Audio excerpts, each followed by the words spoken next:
Hi, I'm Peggy Rometo with Genius Intuition, and this week we had a question that I'd like to focus on.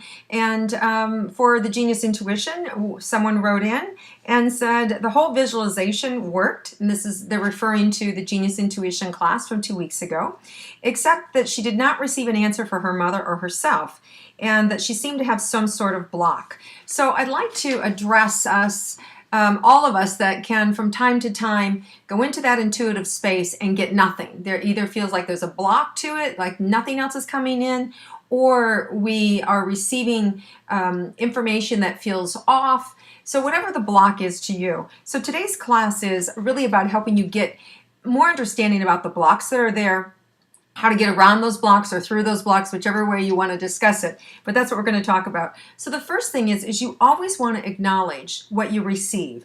So if you're in a space of getting nothing, so you go in and you're receiving nothing, there's a lot of different interpretations of nothing. First of all, you really want to pay attention to the question that you asked.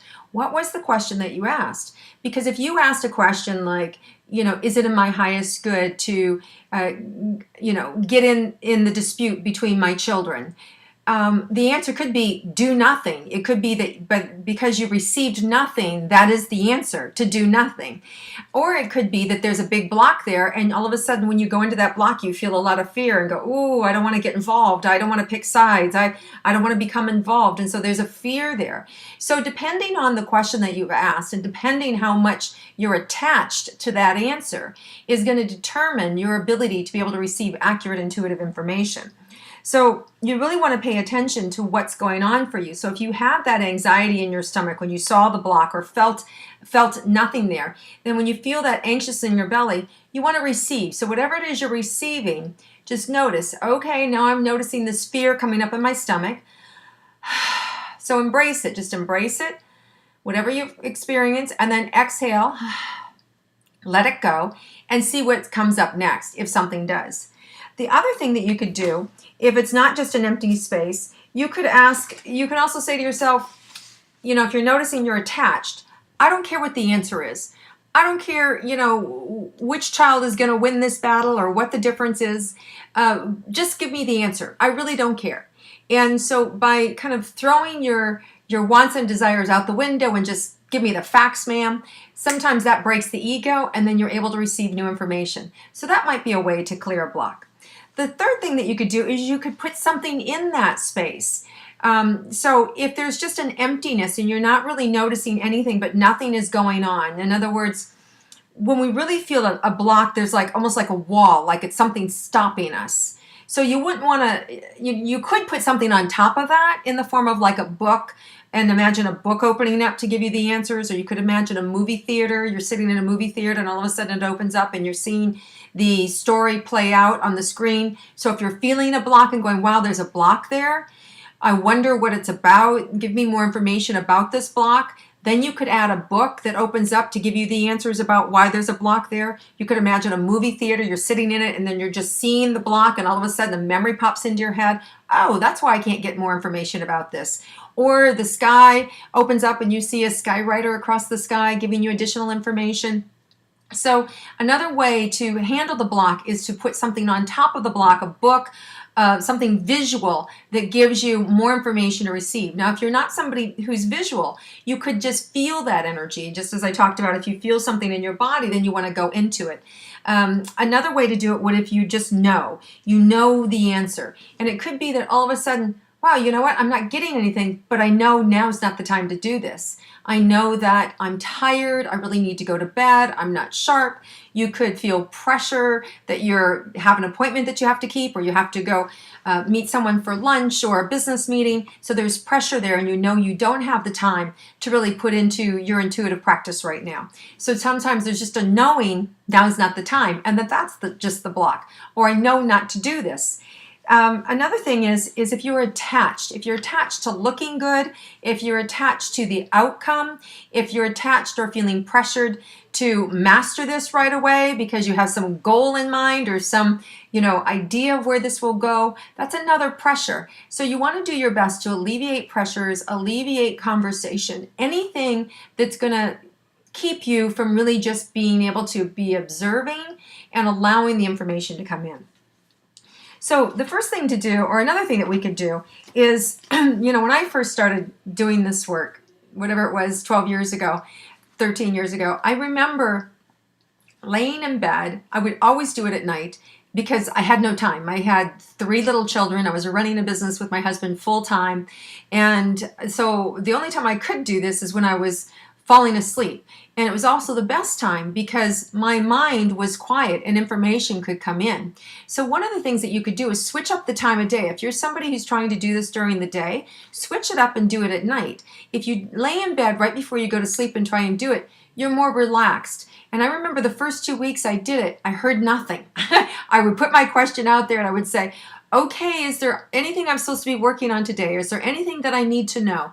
And I would literally just fall asleep and wake up and hear nothing. And after about 2 weeks, I started to wake up, and then I would hear information coming in and I would start to see things. So it took about 2 weeks. So everybody's different, and how you receive the information may be differently for you.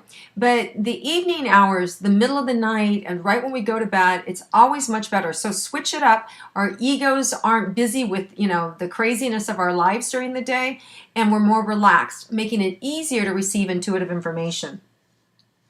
The other thing you can do is sometimes you have to change teams. And what I mean by that is sometimes we have to bring out the skeptic in us. If we're trying too hard and we're really focused and we're making it really hard, sometimes we have to just let it all go and just pretend.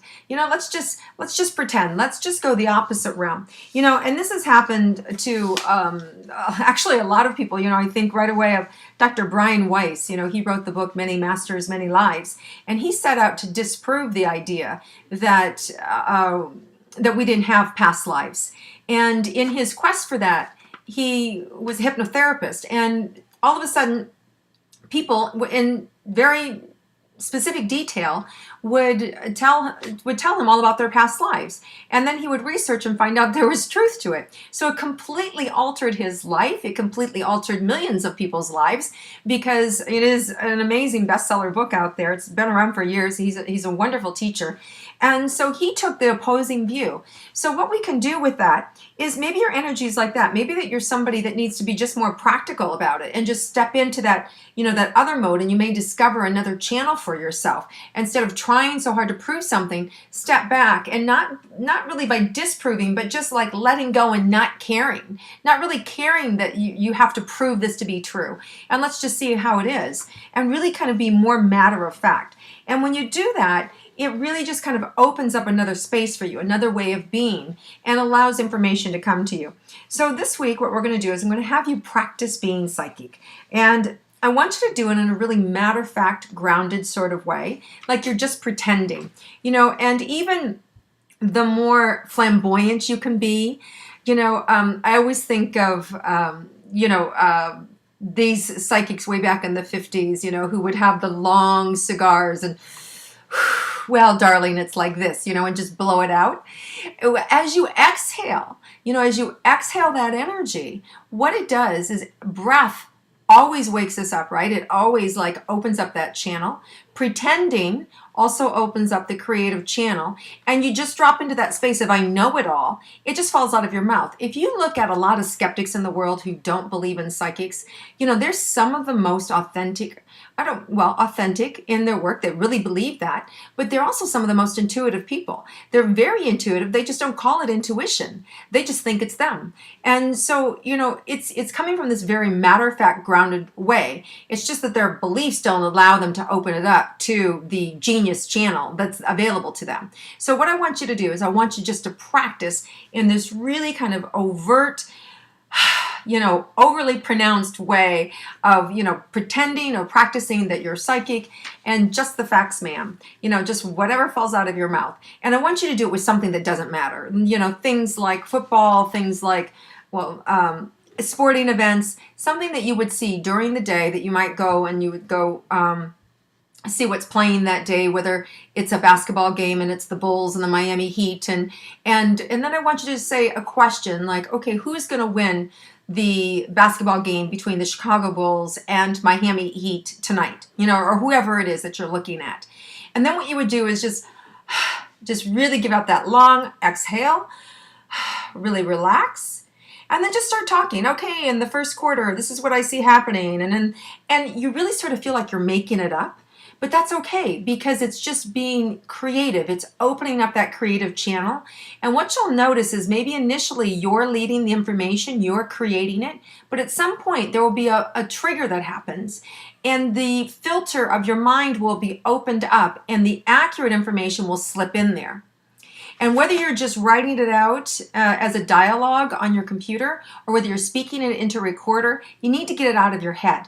Because when you give it a place, a physical place to land, it makes it real and it opens that channel up so you can really receive accurate information.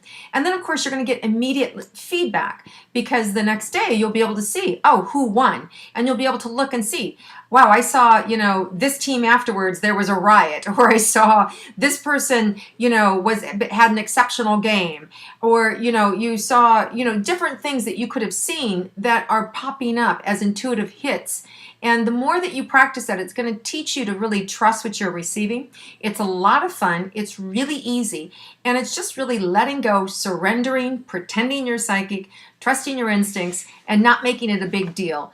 Nothing that you can be attached to or life or death about this. It's just really having fun and really practicing and playing. And I think that when you let go and trust, you're really going to see how accurate you are. And you're going to be able to learn a lot about the nuances. So that's your lesson for the next 2 weeks. I really want you to practice that and explore it and just see what happens.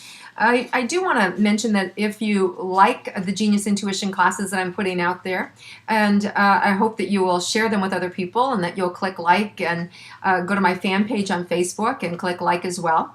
In addition, next week I have the Essential Energy Connection, and that is the class that goes with Genius Intuition. And in that particular class, the Essential Energy Connection, we work on removing the blocks that stop you from being able to receive your Genius Intuition. So if you're one of those people that feel blocked or you feel like you can't get as much information as you can, make sure you listen to those classes.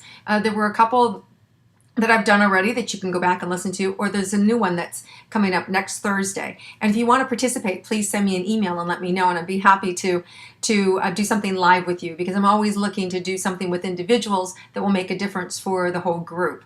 And the other thing I want to share with you is I've had the honor of being selected by Hay House to participate in their worldwide summit.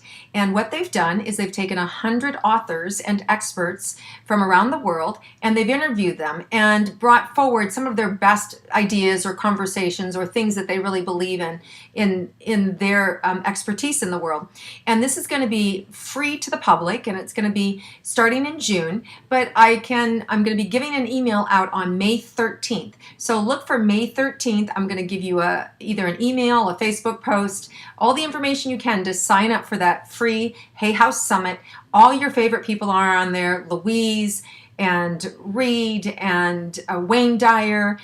We have just a lot of individuals that you're familiar with, that you love, and even people from other venues that maybe you're not as familiar with Hay House, but our household names are on there too. So I'm really excited to be participating with it. It's such a cool thing, and I can't wait to share it with you guys. So thank you very much. It is great to connect with you again, and I'll see you next Thursday for our Essential Energy Connection. Have a great week.